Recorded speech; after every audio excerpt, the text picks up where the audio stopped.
One Cool Friend by Toni Buzzeo. Pictures by David Small. This is a Dolly Parton Imagination Library book. So if you see this, these are really good books. The group that picks out the books is really good at picking out books. But also it's a great charitable organization that Dolly Parton has, where she gives books to families in need, children that need books. So if you're looking into giving to the charity, or maybe you need books, this is a great way to do it. Imaginationlibrary.com. Go check it out. I'll put a link in the description of this video. But what a fantastic individual for giving out books to those who need them. Fantastic thing to do. Books are a window into a great world. So really happy that she does that. And then the books that they pick are, again, just really good. This was one cool friend. One cool friend. Here we go. Elliot was a very proper young man. So on Saturday morning, when his father said, "Family fun day on the aquarium. Shall we go?" Elliot thought, kids, masses of noisy kids. But he only said, "Of course. Thank you for inviting me." At the aquarium, Elliot's father settled in on a bench to read his National Geographic. "Have some fun, Elliot," he said. So, Elliot did. He skipped the mobs of kids at the giant saltwater tank, amazing jellies display, and hands-on tide pool exhibit. At the end of the hall, he discovered penguins. In their tidy black feathered tuxedos, with their proper posture, they reminded Elliot of himself. Even Ferdinand Magellan looked like his kind of guy. This is Ferdinand Magellan right here. Ferdinand Magellan, he was an explorer and discovered the Magellanic penguin in 1519. That was a long time ago. At noontime, Elliot's father asked, "Are you having fun?" "Yes, thank you," said Elliot. "May I please have a penguin?" "Today's special plush penguins, $19.95. Sure," his father said, and handed over a $20 bill. "That's very kind," Elliot said, and headed off. Elliot emptied the school notices from his backpack, selected the smallest penguin, and popped it inside.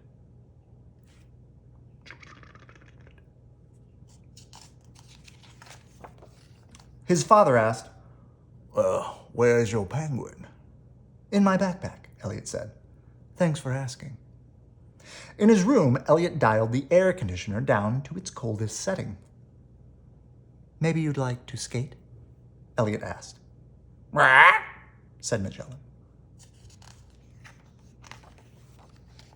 So Elliot dragged his old wading pool upstairs and then fed the garden hose through the kitchen window and turned on the faucet. "Forgive the inconvenience," he said as he passed his father's office. Soon, the air conditioner had done its work. Boom, ba-da-da, ba-da-da, ba-da-da, ba-da-da, da-da-da, da-da-da. That's my ice skating. That's my ice skating music. Later, Elliot knocked on the door of his father's office.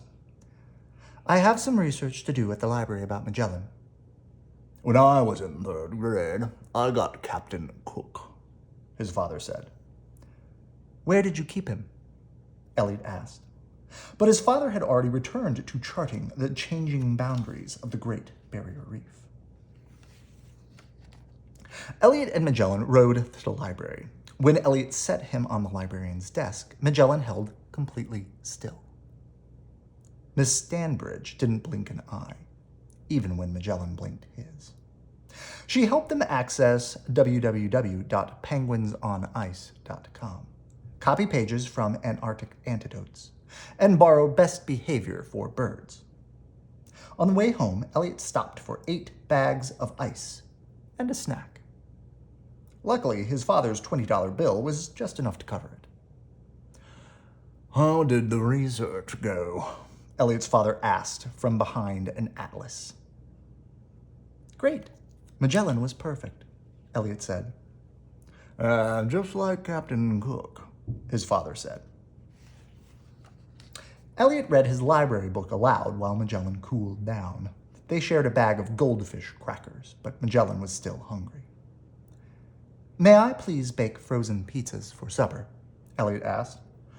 That's very nice of you, his father said, but the only flavor we have left is anchovy.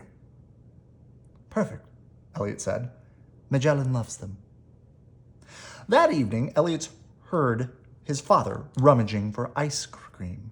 Luckily, Magellan had politely moved the carton to the front of the freezer itself. Unfortunately, Magellan forgot his manners overnight. There are boxes of sardines and frozen shrimp and lobster and oysters and a very plump penguin snoring. When Magellan awoke, he was longing for a swim, so Elliot drew him a bathtub of cold water. He left Magellan diving and holding his breath. I think I'll have a bit of a soak, his father announced. Wait, Elliot said. I left my penguin in there. I'll set him on the hamper and do my best not to splash. Elliot! Elliot rushed to the door. Young man, where did this penguin come from? Elliot's father demanded.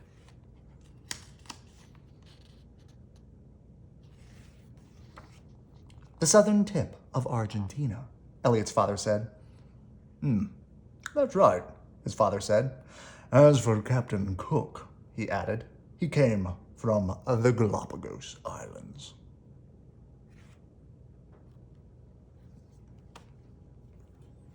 Good night.